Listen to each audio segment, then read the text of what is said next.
Hello friends, today we are going to see concepts of C language, in which we have studied the first chapter as a revision of C language.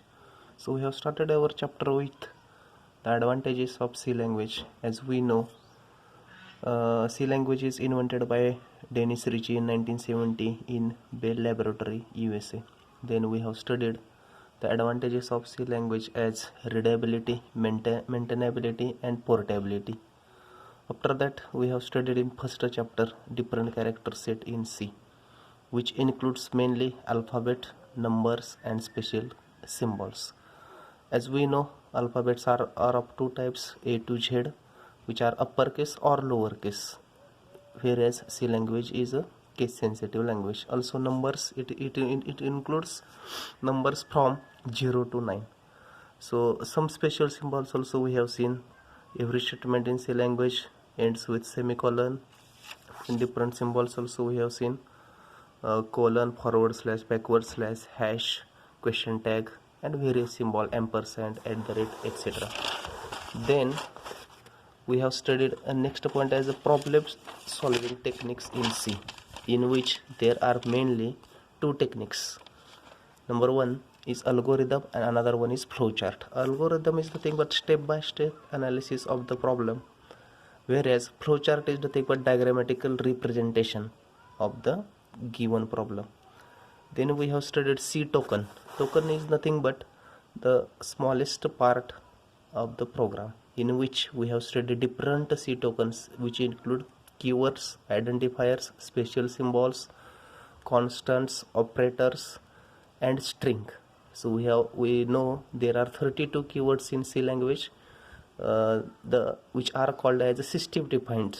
Then identifiers are the user defined special symbols which we are using while writing any program.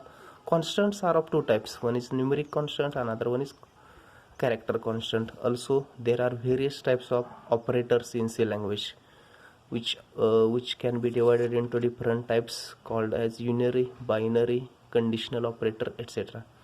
Then while writing a program, how a program is consist of with its body, it is called as building block of C language, which consist of, at the top there is preprocessor files, which we are calling it as header files, which include standard input output file, choreo.h, and maybe when we are solving math.h. Then our main function, void main, we are declaring the variables. Then we are using clear screen statement and various statements of the program. So simply, building block of the C program is consist of preprocessor files, main function, declaration of the variables and various statements. This is nothing but the building block of the then we have seen statements in C language. So mainly there are two types of statements. Number one is sequential statement, another one is control statement. So what it is called as sequential statement. So sequential statements is nothing but when we are writing the program in C language, the program is executed sequentially. There is no any kind of skipping of the data. So that's why it is called as sequential statement. So here I have written a simple program to calculate area of circle. So once we are going to compile this program, total program, there is no any kind of skipping the data. That's why it is called as sequential statement.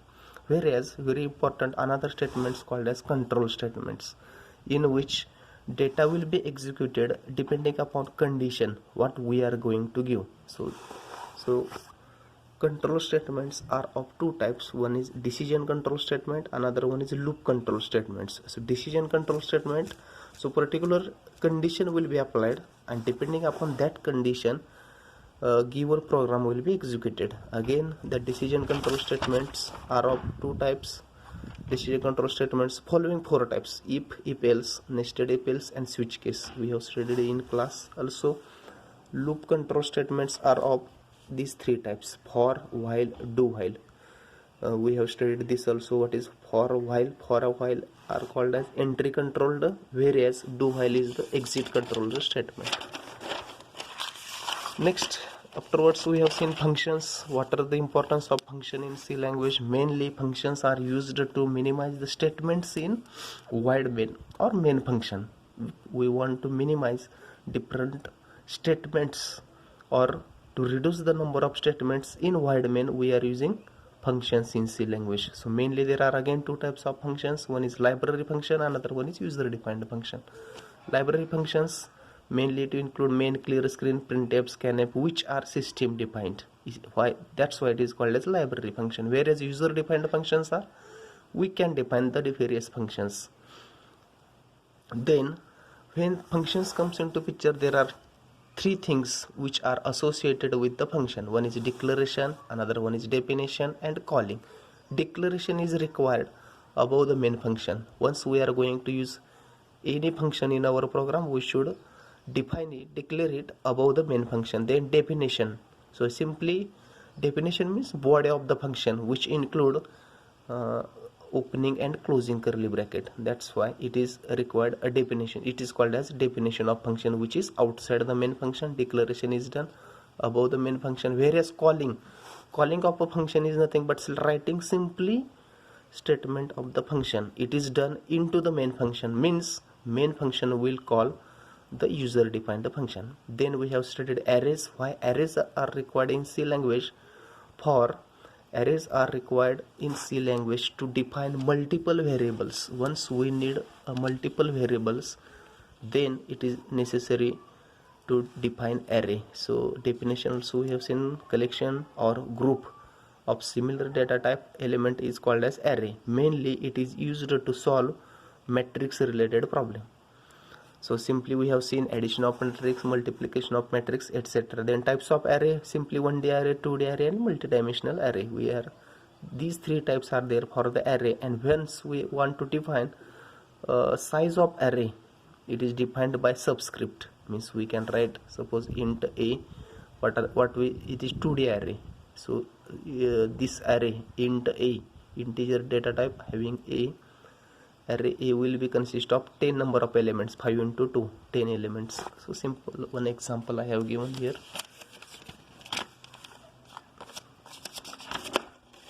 Then we have seen solution of simultaneous equations. So whatever simultaneous equations are there, solution of simultaneous equations. So there are mainly, we have studied three methods to solve simultaneous equations. Number one, Cramer's rule, Gauss elimination method, matrix multiplication, and inversion method. For a given simultaneous equation, suppose a1x plus b1y plus c1z is equal to d1, a2x plus b2y plus c2z is equal to d2, a3x plus b3y plus c3z is equal to d3, where all d1, d2, d3 are the constants, and we are interested to find the values of x, y, z, which are unknowns. Or then first rule, Cramer's rule, which is totally based on determinant method. It is also called as determinant method to solve these equations. So what simply we are doing, we are finding four different types of determinants. First one is determinant A, which consists of all coefficients of unknowns. So A1, B1, C1, A2, B2, C2, A3, B3, C3. So most important condition is that this determinant should not become 0. Otherwise, in this formula, x is equal to determinant of ax divided by determinant of a, it will become infinity. So most important condition, this should not become 0. Then how we are finding y? Ay divided by a, az divided by a, means in this method simply we are finding four different types of determinants and we are finding values of unknown, which is known as Cramer's rule. Then Gauss elimination method.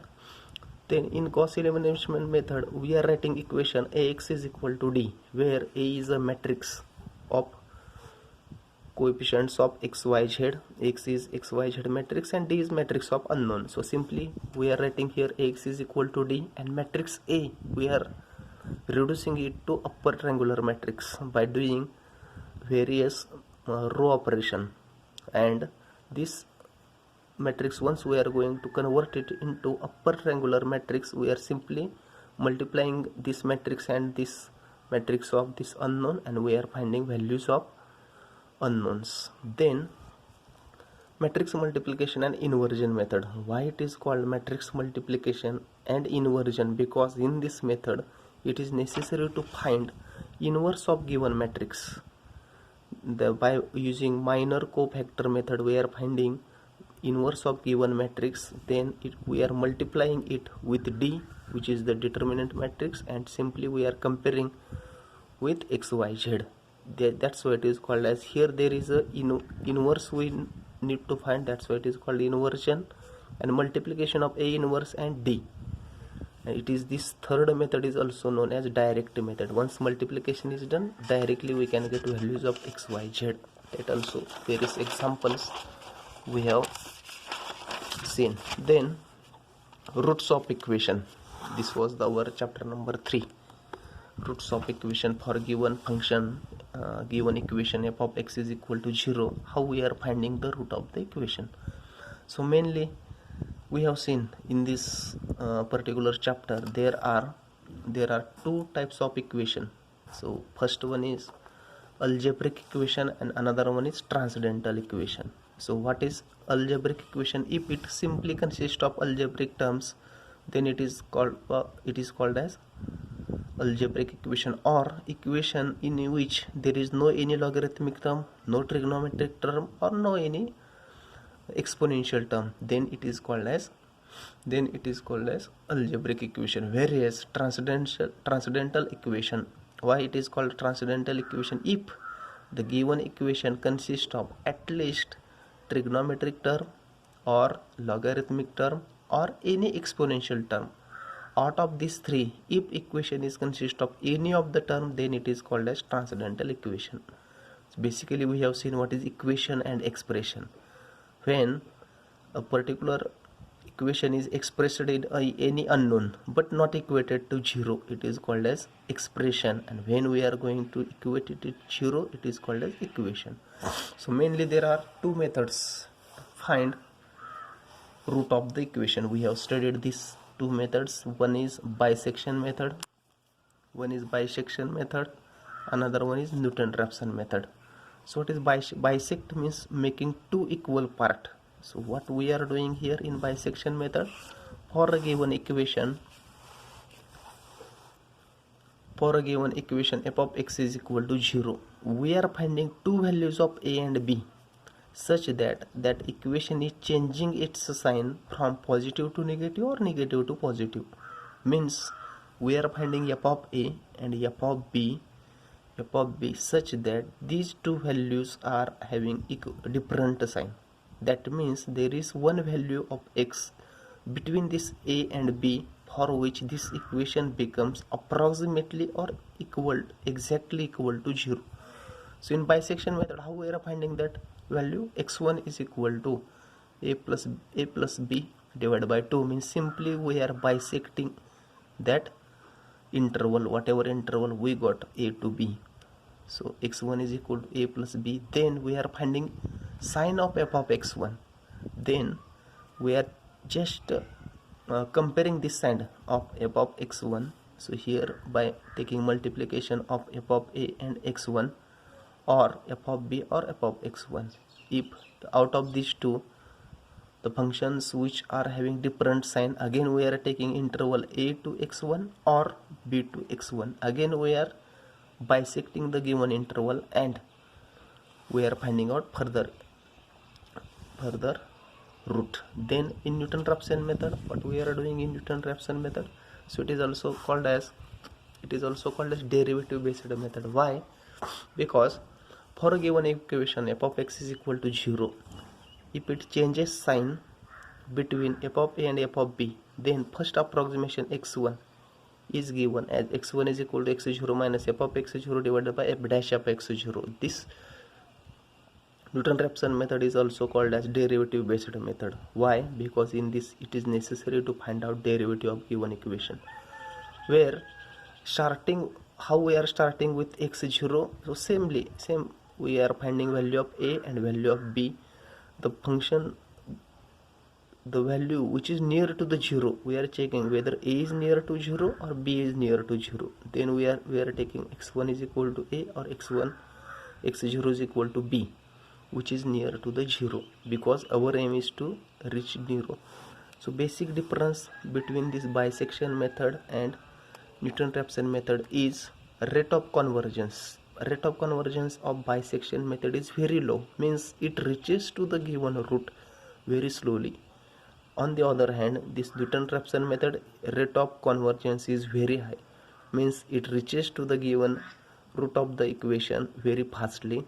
Here we require two values in the formula, a and b. Both values we have to take into consideration while finding out first approximation, whereas in this method we require only one initial value which is near to the 0. So in this formula clearly you can check only one value is used here. On the other hand, here two values are used. Till today we have studied up to this. Okay, thank you.